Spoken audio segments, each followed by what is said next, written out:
Hello to everyone. Good morning to colleagues from Argentina and colleagues from Latin America. Good afternoon to Ghana and good afternoon to Nigeria. Good afternoon also to Europe and good day to everyone. My name is Gideon Mankralo and I'm the network manager for the Alliance for Integrity in Ghana and in Nigeria, and I'll be your host for today's webinar. The Alliance for Integrity welcomes you specially to the second session of the series of webinars on compliance. This is the agenda for this afternoon's discussion. There will be a login and a welcome, and the presentations will follow from our experts, Deborah Danske, the Senior Compliance Manager from Novartis in Argentina, and Solomon Teti Akpeng, the Deputy Country Risk Manager for Ecobank Ghana, retired. There will be a session for question and answers and next steps. Permit me to introduce to you briefly the Alliance for Integrity.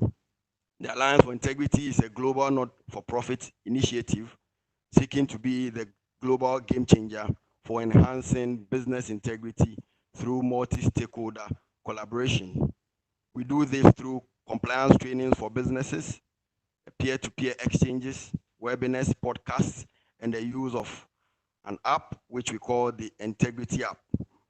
The Integrity app is a simple, useful, and sustainable digital assessment tool relevant for the private sector, but then also for the public sector organizations to check their compliance health and to improve on same. Today's why you need to use the Integrity app. It helps you to assess the compliance system in less than 5 minutes. It gets you tools to improve your compliance measures, use compliance as a strategic advantage, and your data is protected. For you to be able to access the Integrity app, you can get it on Google Play, Android, and also on App Store.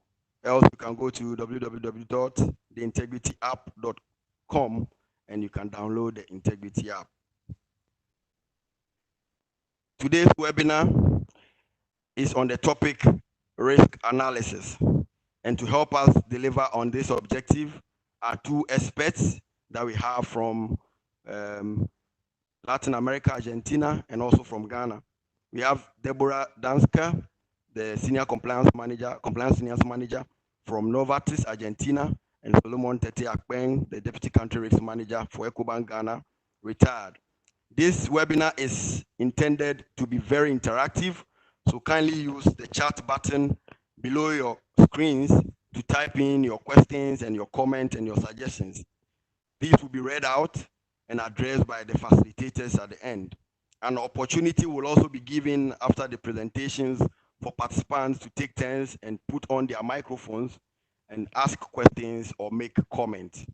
We encourage everyone to mute their microphones and to stay interactive. Please be reminded that this webinar is being recorded. At this point, I would like to introduce to you Deborah Danske to start the discussions. Thank you very much and enjoy the session. Deborah, over to you, please. Thanks, Gideon. Hi, everyone. So thanks, Alliance for Integrity, for this invitation for this webinar. It's a pleasure to be here with all of you. So just to make an introduction of the topic that we want to cover in this webinar, that is risk analysis. You know that when we talk about risks in general, we perceive them as negative, okay, as something that can really damage our reputation, that can have a loss for our company, for our organization. But the objective of this topic is that the best scenario that we can face is to talk about risks and to know that they are there and how we can manage them. How can we mitigate them in order to prevent that the action can happen? So if you read here, I just put an example of what is the simple definition of what is a risk. We talk about two factors. The first one is the situation that can really damage our reputation, that can have a negative consequence for our company, for our organization, for our role, but also the combination with the probability of occurrence, with the likelihood that this situation can happen. So when we have this combination of two factors in when a risk is being there, and we should learn how we can deal with that.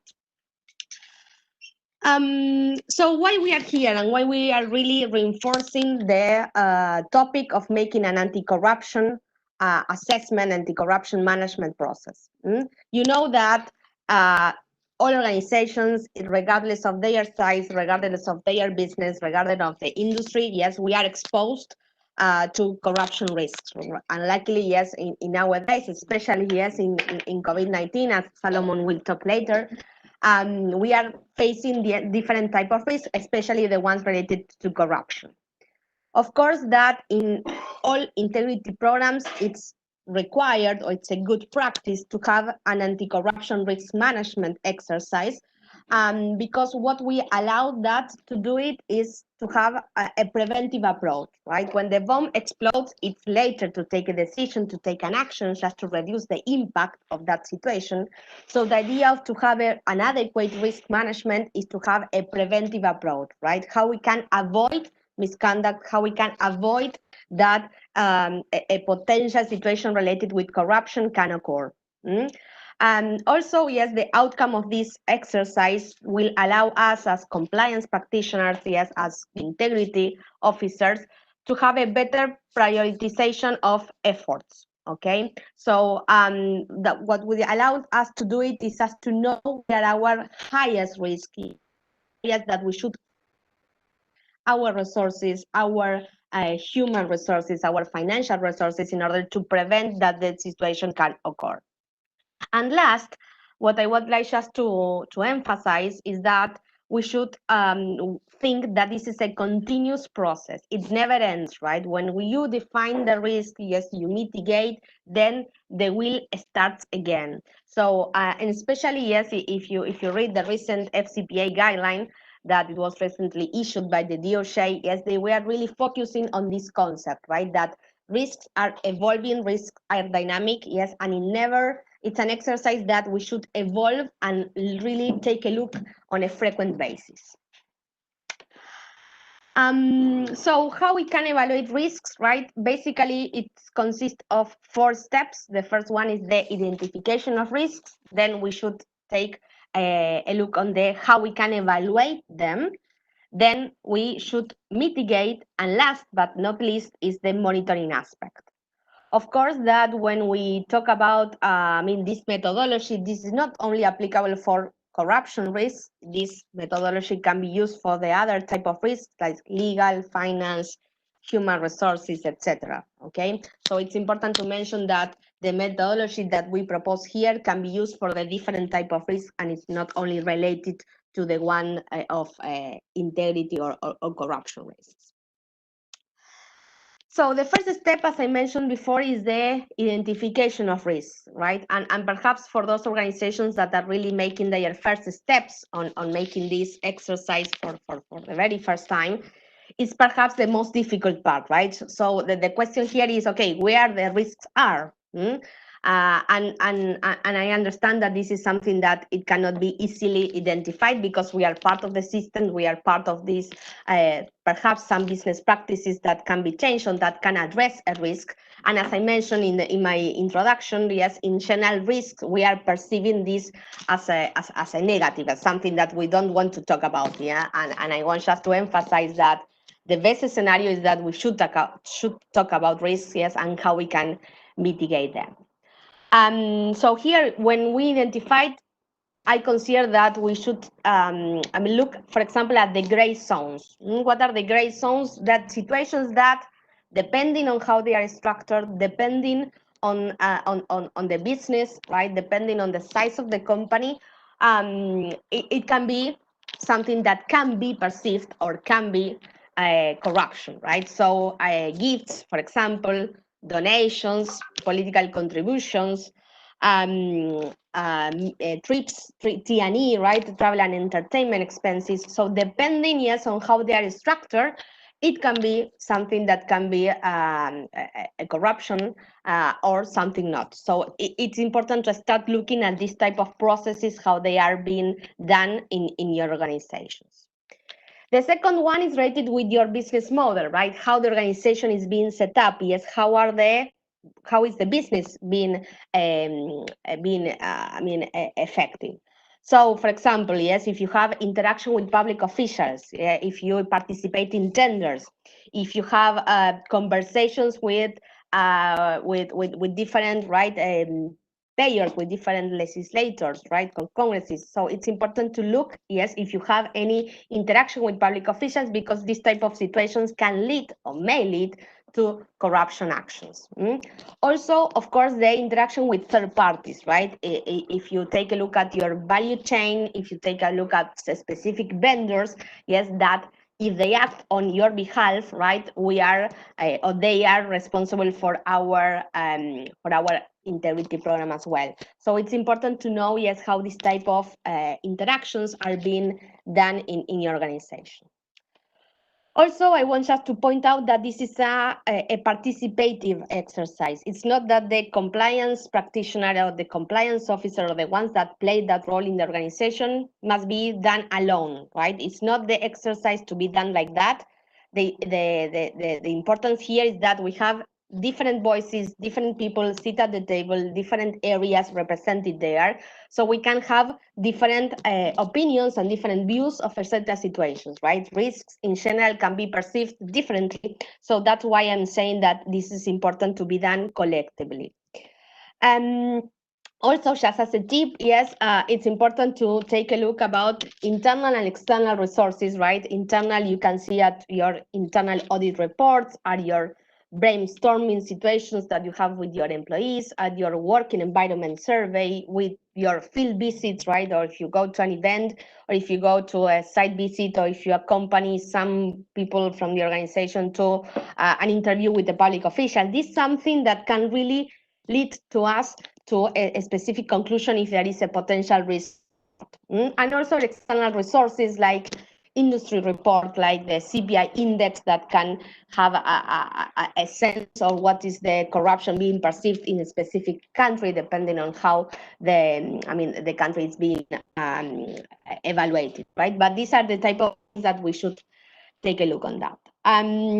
So then when we identify the risks, so we list all the potential risks of corruption, now it's the moment to evaluate. So in general, risks are being evaluated under two factors. As I mentioned in my introduction, risks are being evaluated by the likelihood, by the probability of occurrence, and then the impact or the consequences. What happens if this risk can happen in reality, right? So what happens if we give a donation to a public institution and then it is being discovered that this donation was intended to gain a business or to sign a contract with that public institution. So in that case, the donation can be perceived as something to be, to be corrupted, right? So the importance here is to have the risk being evaluated into these two factors. As you can see here in the slide, this is the typical risk matrix. Again, this is not the only one just to measure corruption risk. This can be used for the other type of risk. But in general, yes, these are the typical risk matrix that we should use when we discuss this type of risk within your organization. Also, as I said, that this is a participative exercise, it's important to define homogeneous criteria, okay? So, because this is something that we can discuss, but at the end of the day, we should take to a conclusion, yes, if it is an area that can be more risky or less risky, depending, yes, on the evaluation of the integral risk that you may have in your organization. So it's important to define, yes, how we can evaluate the risk on a homogeneous criteria. And then, of course, that the outcome or the intention of this exercise is to be really focused on corruption risks. But of course, that we should think that some risks can be correlated with legal, with reputation, with finance risk. So it's important to have an integral view about the different type of risks.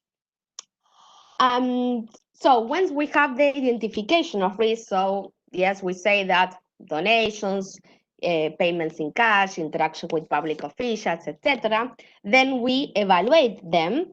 Now it's the moment for the mitigation, right? So what is the objective of this step? Is just to think about the different type of measures that we can implement just to reduce the likelihood of the risk or the impact or the consequences that it may happen if this risk is being materialized in reality. So the mitigation, yes, probably is more the pragmatic way just to go ahead with this. And we can take different type of measures, right? The ones that are internally, like for example, a procedure, a training for our people about talking about this specific topic. Of course, internal controls, yes, internal controls are really important in order to prevent misconduct, in order to prevent corruption.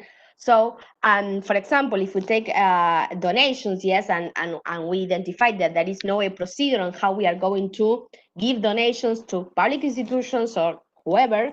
So the implementation of a procedure with clear roles and responsibilities, or what is the documentation that support each step, it can be also something that we can implement as a way to mitigate the risk related to this specific topic. And then, of course, that we can have external measures, right? So that we extend our integrity program through our value chain, through our third parties, to our subsidiaries, branch offices, yes, distributors.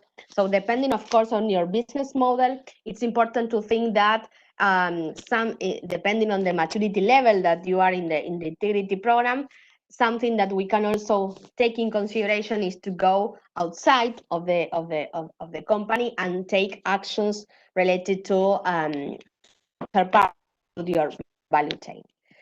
And last but not least, yes, of course, that we have also the possibility of collective actions, right? That when you join with other companies or with other non-profit organizations, depending, yes, on the matter that you want to address. But the idea is to join efforts to find together against corruption. Of course, that we can take more than an hour to talk about this, but it's important to mention this message that collective actions also are an important step to fight against corruption. And last, related with mitigation aspect, it's important to give you two messages. The first one is the coordination, right? Coordination, because especially when you are facing this as a very first time, yes, you think that everything is risky, right? So you want to take a lot of measures, a lot of things to do. An important thing is to be coordinated, right? Just to really having an impact, right? Because when you take several measures, yes, then you get out of control sometimes. So it's important to be consistent, to be persistent, to be coordinated, right? And that's what I'm making resilience also, because sometimes, yes, when you introduce this type of internal measures, you are changing some business practices. You are changing some old business practice that nowadays can be considered as corruption. So it's important to maintain your commitment, okay? You maintain your confidence that this really is the only way just to go into this path of integrity program. And so resilience, once again, for me, is one of the main skills that we want to maintain when we implement this type of exercise within your organizations. And last in these 4 steps are related with monitoring, okay? So monitoring is the step where we are going to prove the effectiveness of all the things that we have been doing so far, right? So we identify the risk, we evaluate them, then we train our people, we define a procedure, etc., etc. Now is the step just to see, okay, how this is being occurred in reality, yes? Are we applying the procedure in the real cases? Yes, it's clear the roles and responsibilities, etc. So this part is really important, yes, to see how we are really added value to the process, added value to the organization from a compliance perspective. Here, it's important to define certain KPIs, to define frequencies, responsibilities. This is not only imply transactional testing, right? That you go to the documents and review it, but also observational, right? You can go to an event or accompany a sales member of your team to a specific meeting with the customer. So it's important to think another alternatives that we make implement also as part of a monitoring step. Perhaps, yes, when you implement this, you will find gaps, right? You will find certain observations, you will find differences between what you expected, yes, and what occurs in reality. So don't stress on that. But the important thing here is to think on the root cause. Why, right? Why we are not being effective, yes? Why the policy is not being following? Why people are not being trained, yes? Because people don't want to follow the policy, or because people don't know how to do it, or because there is some cultural issues, or because there is no commitment from the middle managers to go ahead with this. So it can be have a variety of root sources. And then we have the escalation to the top management. That is also important. So just to summarize here, once again, as Solomon will talk about later, risks are dynamic, are depending on the context. Right now in COVID-19, this will really have a key message here. Of course, support from the author management is really key. Otherwise, all of the things cannot be valuable. The compliance function should be a facilitator. It's not an exercise to be owned by the compliance officer, to be run alone by the compliance officer. The compliance officer should have a role in terms of facilitating this exercise as a coordination. Don't forget that this methodology is continuous, it never ends. And then last but not least is the documentation. Yes, if you have minutes, if you have meetings, just ensure that you take minutes, that you have the final outcome of your evaluation matrix, that you have documentation to prove that you have been monitoring, that it can be a simple Excel sheet. I'm not talking about a long report, but it's important to have documentation that really support that this exercise has been done in a conscious way, not just a tick in the box exercise just to comply with a part of a compliance program. So with nothing else from my side, of course, that then I will be opening for your questions. I will hand over to Solomon to talk about risks in COVID-19. Thanks.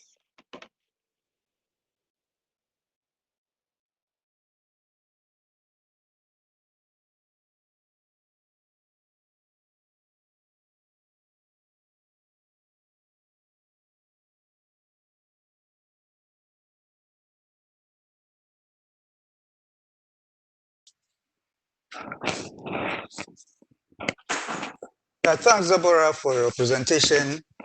And I think you've laid the foundation for me to continue with my presentation. I would focus on the risk analysis in the context of COVID-19 era.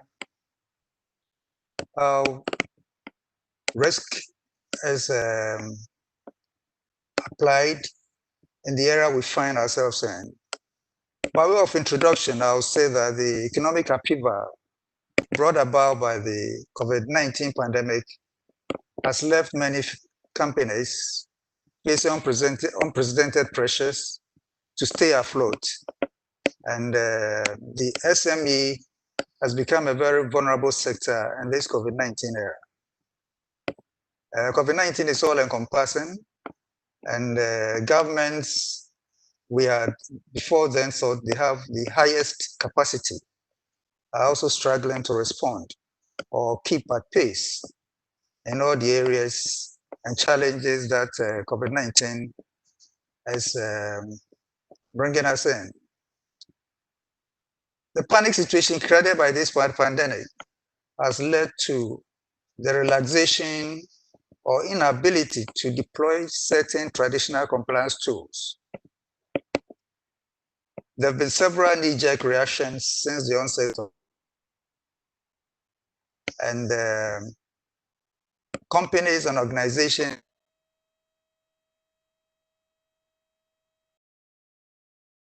practices just for the sake of survival. So it is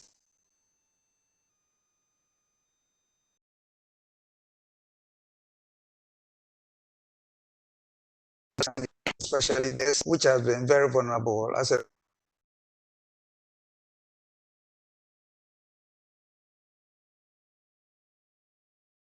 which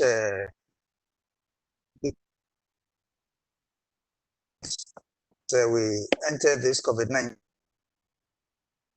It has value chain. One of them is the healthcare value chain.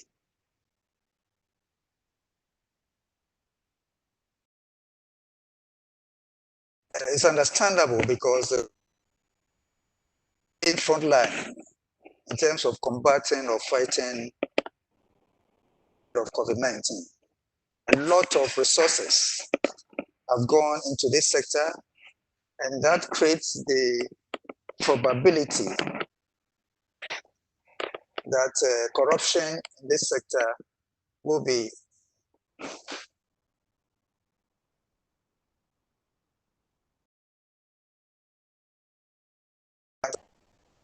also government economics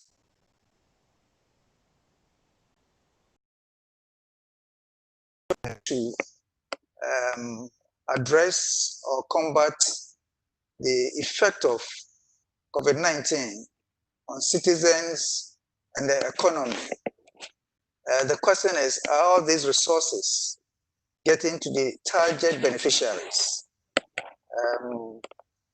We could have situations where, because of the knee-jerk reactions we are finding ourselves, people will position themselves to engage in fraudulent practices for their personal benefit. Then we have the area of cyber security. There's so much increase in digital communications, transactions, and e-commerce. And that is the way to go. It's become the new normal we have now for businesses to survive. Digital communication and then e-commerce. And that opens the floodgate for fraudsters to also get onto the internet to engage in all kinds of fraudulent practices. Then the area of procurement, bidding and award of contracts. A lot of procurement has been done under certificates of emergency because everybody is behind the COVID-19 curve. And as we struggle to get ahead of the curve, there will be sole source award of contracts all under the certificate of emergency. And this opens the floodgates for corrupt individuals to benefit. And that is an area we need to check. And then working from home has become a new normal for most employees. And employers have no alternative to enforce social distancing. You simply have to have as many of your employees as possible to work from home. Are employers getting the maximum productivity from the employees in this area? Yeah, Deborah talked about risk identification. You can only manage risk if you can identify it. And one way of doing that is to have a risk register in place. Some organizations already have this in place, but then we have to revise their risk register in the light of COVID-19 emerging risk or risks that have popped up because of the COVID-19 situation. And we need to analyze risk within the quadrants comprising operational risk, strategic risk, financial risk, and then reputational risk. And as Deborah pointed out, you need information from all stakeholders, employees at all levels, vendors, and all stakeholders that interact or interface with the company at some point in time. You need to take them into consideration, get their involvement, and making sure that you're up to date with your risk register and how you are addressing risk.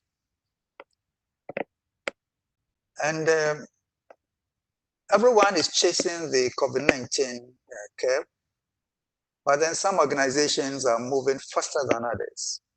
And so, especially the SMEs who don't have the resources to initiate.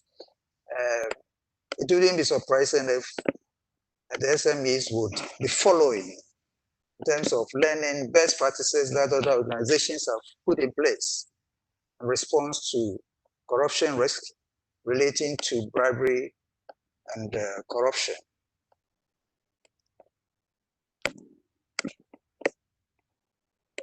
Then, in terms of risk evaluation in this COVID-19 era, organizations have evaluation systems in place, how they analyze risk, but we are in a new normal situation, and it calls for review of the anti-corruption evaluation systems we have in place. Just ask questions about what you have now, how you can make changes to the anti-corruption systems we have in place so that they can actually be effective in the COVID-19 pandemic era. There have been various transactions, various actions since COVID-19 setting, and this could be knee-jerk reactions, which one would say is understandable because we are chasing a curve which is ahead of us. But then it pays to go back and review the actions that have been taken in fighting corruption or in a bid to fight corruption in the era we find ourselves in, and see whether they were effective or whether we could improve upon them. Are we making the best use of the resources that we have available at our disposal? Depleted a lot of resources of companies, of nations, especially the SMEs. They become very vulnerable. What we wouldn't want to happen now is for these resources to be deployed in the most inefficient manner, or for certain individuals, vendors, or stakeholders to take advantage of it to even worsen the probability of success of the company by engaging in corrupt practices. I think there should be the need for zero tolerance for corruption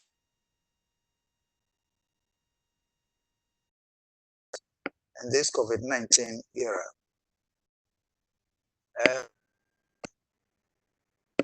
Financial packages or incentives to stimulate the economy, to help vulnerable members of the population.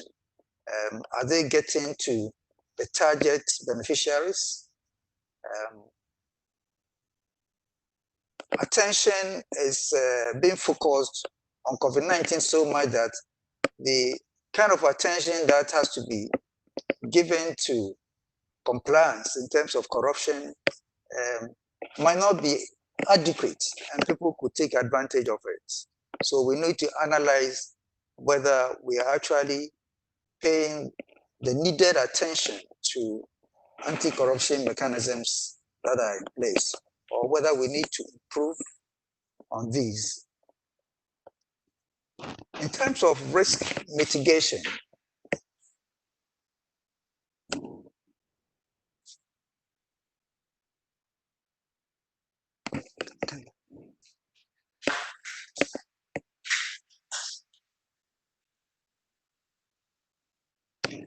in terms of risk mitigation, the pandemic has brought in some changes, or they are emerging, or risks that have already emerged. And one would have to look at the risk heat map. Deborah talks about low risk, moderate risk, or high risk areas in terms of corruption.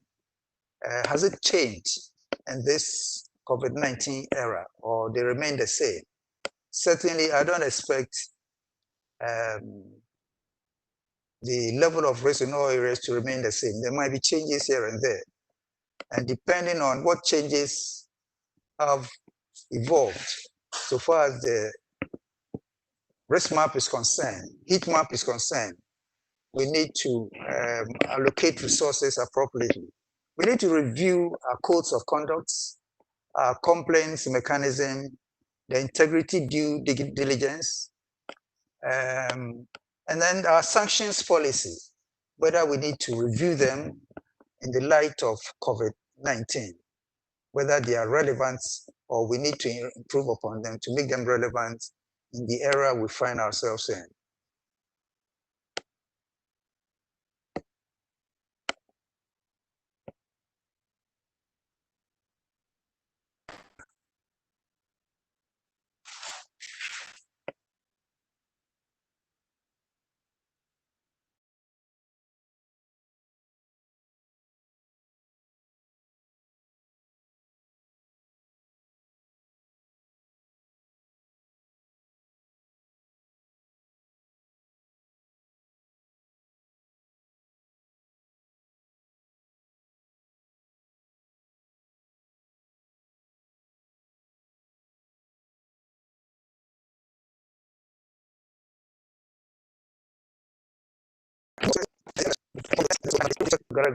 Number of fight whether they are adequate. Of course, in a digital environment and e-commerce, social distancing,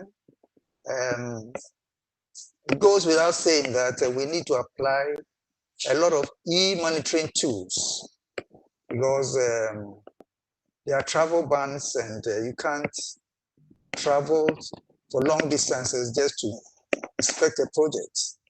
And therefore, you have to find a way using e-monitoring tools to actually monitor risk areas that we have. By way of summary, I'll say that in this COVID-19 era, already we've had countries which have been marred by corruption, all in an effort to respond to COVID-19 as an under certificate of emergency. We need to be better prepared to tackle a minimal corruption because of limited resources we have. And at this time, it goes without saying that we have to mainstream anti-corruption. It is a priority now in the wake of the challenges we find ourselves in. And then we need to revisit the systems we have in place for fighting anti-corruption and see if they are relevant now. So on that note, I think I would pause and then see what questions will come out of the audience. Thanks a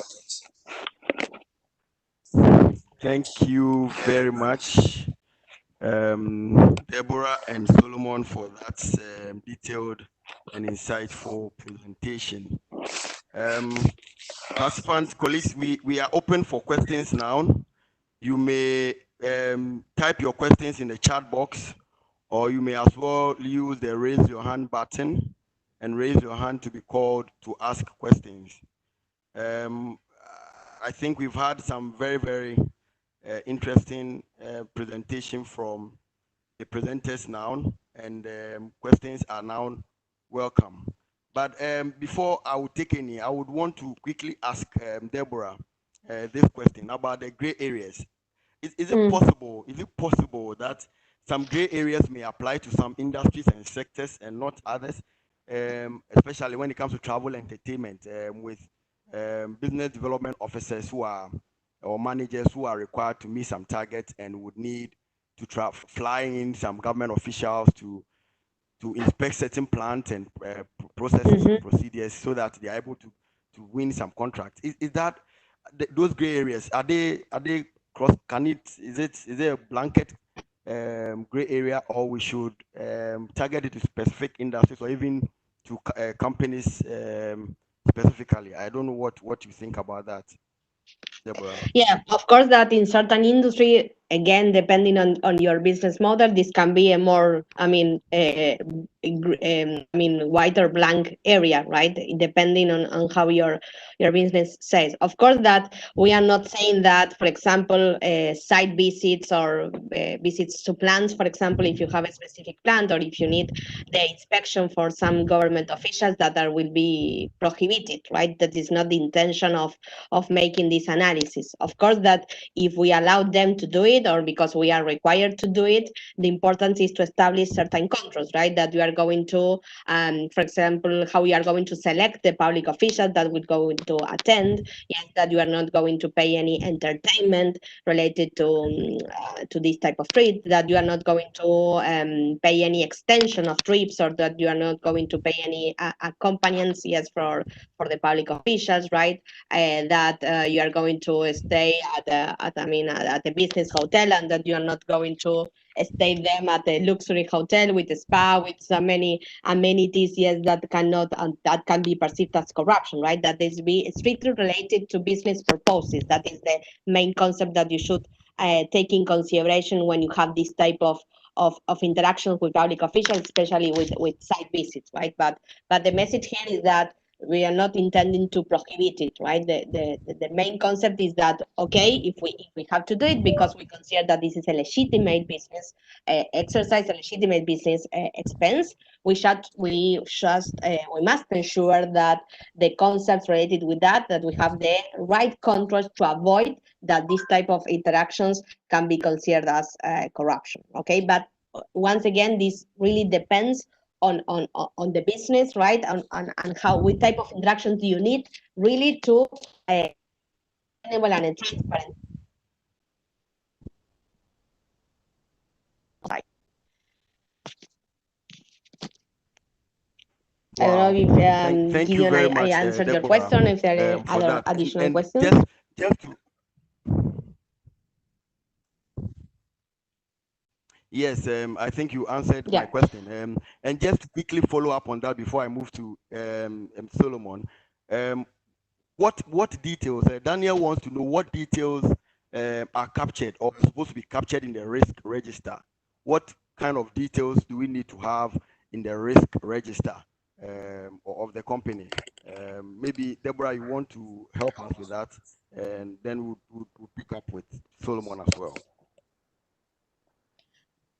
You mean in the risk evaluation matrix? You mean with the risk register? Yes. Or your tool to Yes. do it? Sure. Yes. Yes. Sure. Yeah, I mean the idea, of course, or based on my experience, is that you can, tackle the concept or the risk area that you are going to deal with that. For example, donations, payments, etc. And what is the rationale to include this type of exercise, right? Because donations, for just to put an example, or interaction with public officials, right? So it's important to maintain that why we are doing this, right? So a simple definition, it cannot be, a long report or a big matrix that you have to develop.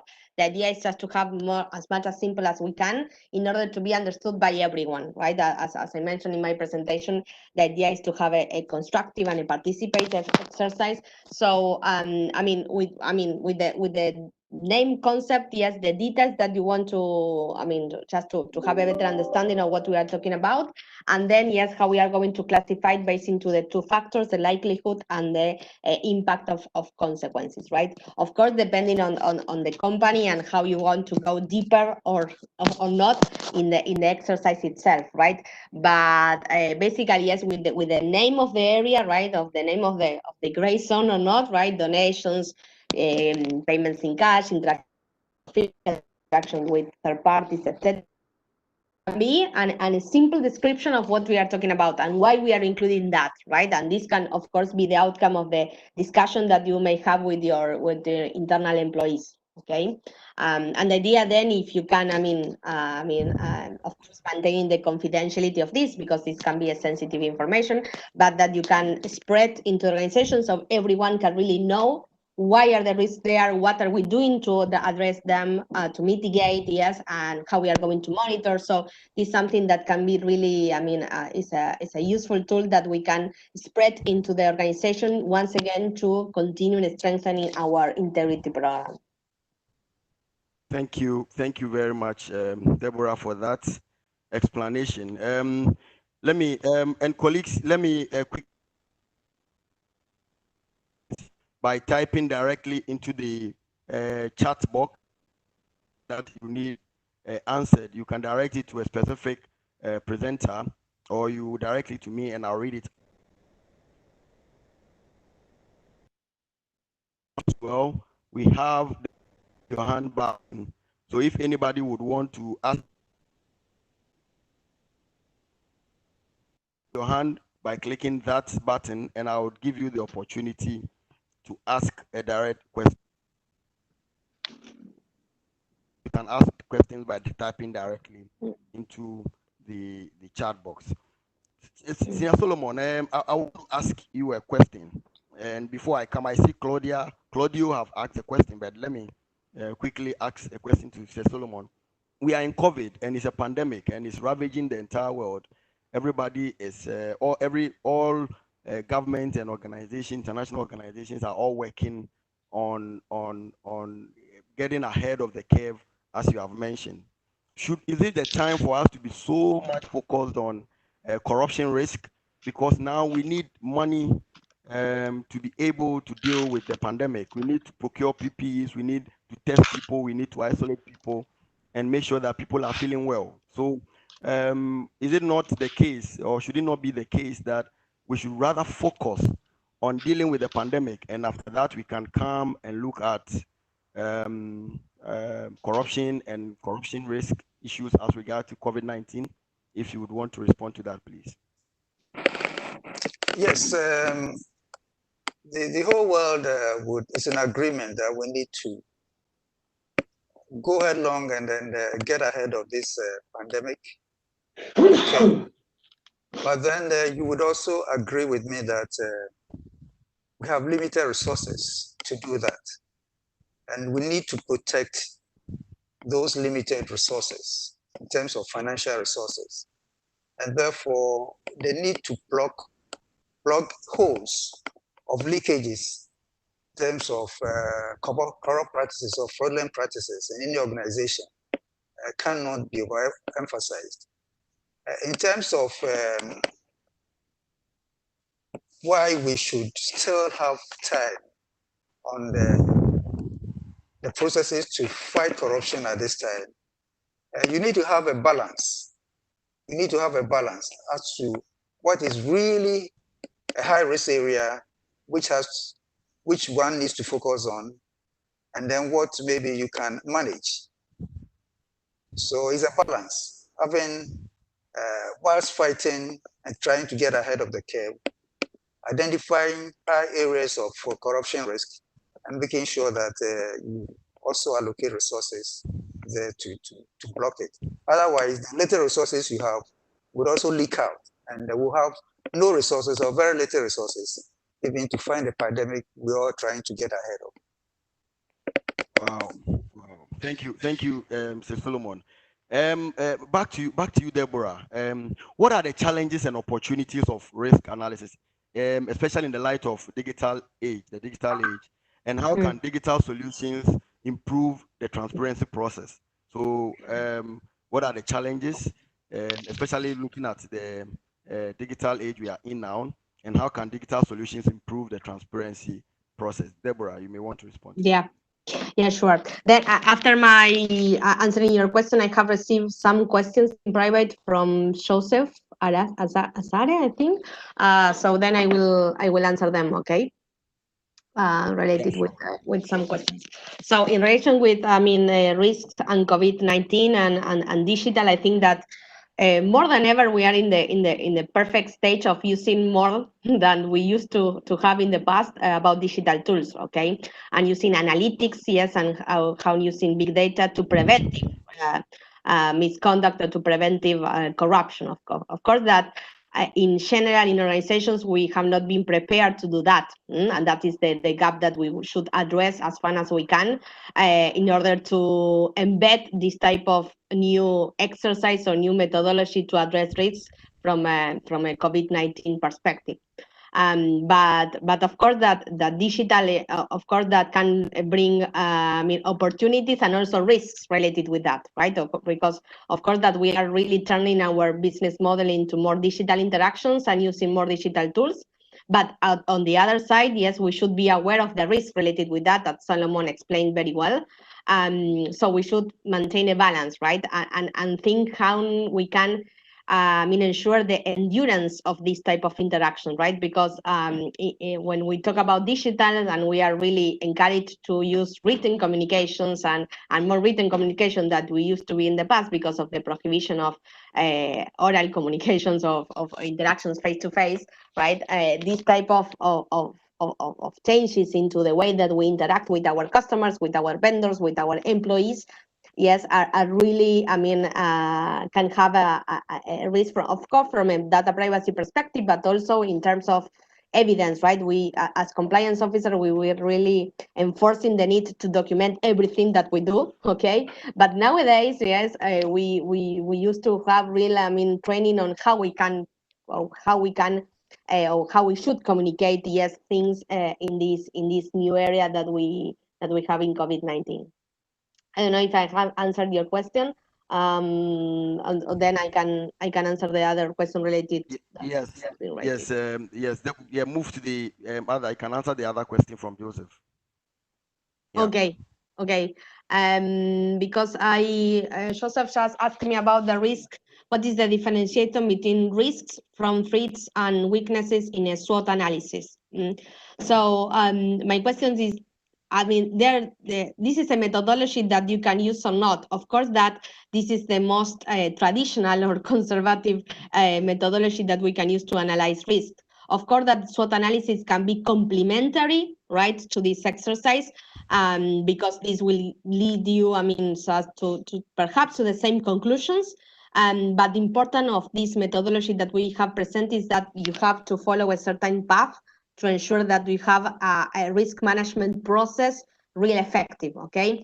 But in my opinion, SWOT analysis can be sometimes restrictive, right? Because you are going to have only the first part of the identification of risks, but then what, right? So the expectation is that, okay, you continue working on that. So once you have the identification of the risk, that perhaps SWOT analysis can really help you, but then you have to ensure that you continue with the other steps, or how you are going to evaluate, how you are going to mitigate and monitor, etc. So then, of course, Joseph, that you can, ensure that I have answered your question. I don't know if Solomon, you want to add something on what I have been saying? You are on mute, Solomon.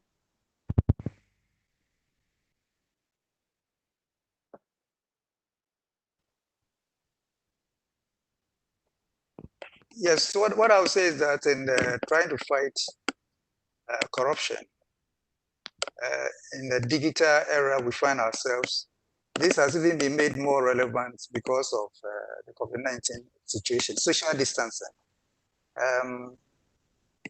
If you're an auditor or a collaborator,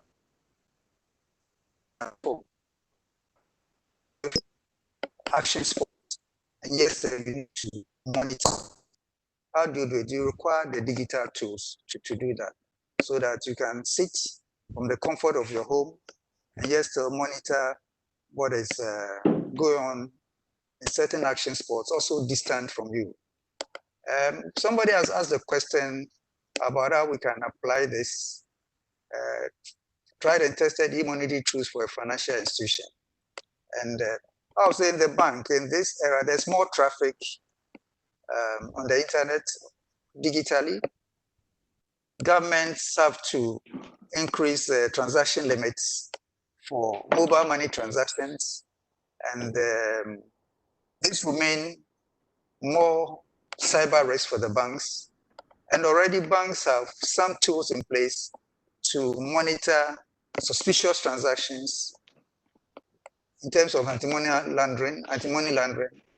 Also, high-value transactions can be tracked using digital tools, and then people can actually interrogate this sort of transactions digitally, and then either approve that this is a valid transaction, it should go through, or we need to further interrogate it because we suspect it is a fictitious transaction or fraudulent transaction.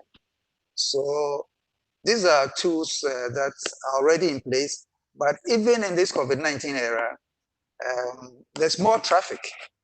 There's more traffic online. E-commerce is not an option now. It's like that is a way to do business now for even the SMEs. And therefore, it presents a lot of vulnerability in terms of fraud and corrupt practices. And we need the digital tools it's an evolving thing.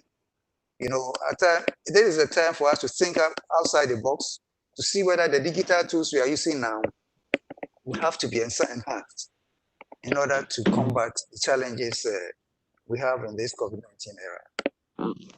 Thank you very much, Sir Solomon and Deborah. There are a lot of questions coming in, and I still want to encourage more questions to come in.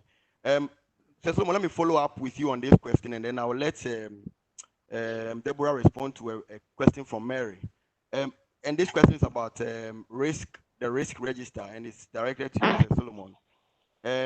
He wants to know until what time or how long a particular risk can be monitored after it has entered the risk register, and it's in twofold. And should there be any reason or process to be followed to remove a particular risk from the risk register? So how long should a risk, an identified risk, stay in the risk register, and how long should it also stay in there for it to be removed from the risk register? This is a question from Jane. Sir Solomon, if you want to respond to that. Yeah, thanks, Gideon.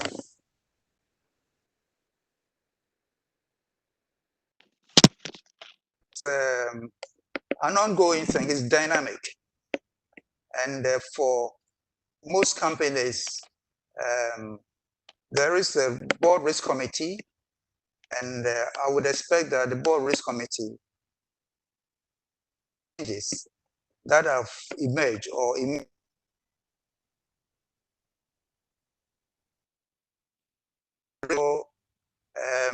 I would say that there should be a policy regarding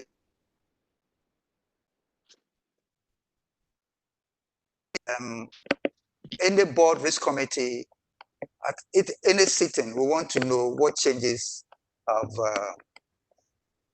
evolved in terms of the risk register. So it depends on the company and the kind of policy they will put around reviewing the risk register. But I would say risk analysis is dynamic, so is the register, and it's for the board to set a policy around how often the risk register should be reviewed.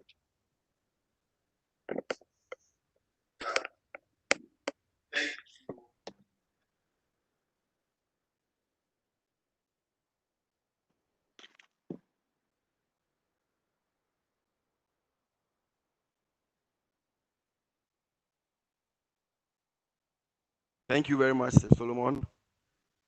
Deborah, can you hear me?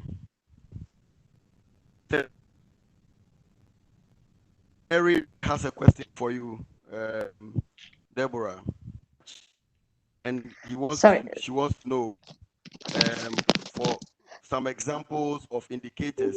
Thank you very much. Qualitative, quantitative, used to evaluate the likelihood and impact of risk. Yes. Mary, did you hear the question from Mary, please? Yes, I can answer. Can you hear me? Because I heard you with some interferences. So yeah, basically when for evaluation of likelihood, it's important to see how the internal controls are being set up, right? And how the monitoring has been, or what be the outcomes of the monitoring, right? So the likelihood, I think that you can have different levels in terms of if you have much more internal controls implemented in your internal procedure, okay? And then the ones related with the with the impact or consequence, you have to think if you have a penalty from your local authorities, for example, if this risk is being, of course, materialized, then you can have, of course, if the penalty is related with, a big portion of your business or not, right? If you have any reputational issue or not, yes, if this risk came up. Then also you can discuss, right? If you have a legal issue, right? You can have to use or to measure the output and the of ones. Of course, that you can see, and then perhaps yes, I can share with you with the rest of the participants. Yes, a simple matrix where you can take in consideration what type of indicators you can consider for this homogeneous criteria that I have been talking about. It's not easy because sometimes this can be really something that you also have to discuss within your top management, that your senior leaders of the organization. But it's something that you can develop in time, and then you can also review according to the different stages that of the process itself. Thanks. Yeah, thank you very much, Deborah, for that explanation. Really, is apt and it makes sense. Colleagues, it's 2 o'clock here, and that is the time that we have for this webinar. We would want to thank very much Deborah Danske from the Novartis Argentina, the Senior Compliance Manager, and Solomon Tete Akpeng of the EcoBank, retired, the Deputy Country Risk Manager, for making time to share with us insights on risk and also bringing on board COVID-related risk that we have. We want to tell you that this is a series of webinars that we are having, and it's 1 hour each day. The next session is on Wednesday, 29th of July, 2020. And it's also starts at 1 o'clock, and it's on policies and procedures for an integrity program. And it will be online. The same portal that you registered for this webinar, it will be the same portal that you can register for that webinar series. And it will be facilitated by Ronke Ampia from Ghana and Carlos Noviks from Brazil. And the last session will be on third-party compliance, and it will be on the 12th of August, Wednesday, and facilitated by Franco Uzu Ansa from Mesk, Ghana, and also Maria Olmos, also from Colombia, Novartis. This is what we have for you today on risk analysis. If you have specific questions to ask, you can send to us. We'll direct them to the expert, and they will respond to you directly and privately. We'll share this presentation with you. Thank you very much for making time for this 1 hour session on risk analysis. We hope it was helpful, and see you soon. Thank you and bye-bye. Make sure that after the evaluation, there is an evaluation after the we log out. Kindly go into the evaluation and let us know feedback, how it went, what we can improve on for the next session. Thank you once again, and goodbye to all of you. Bye-bye. Bye, thanks for having me.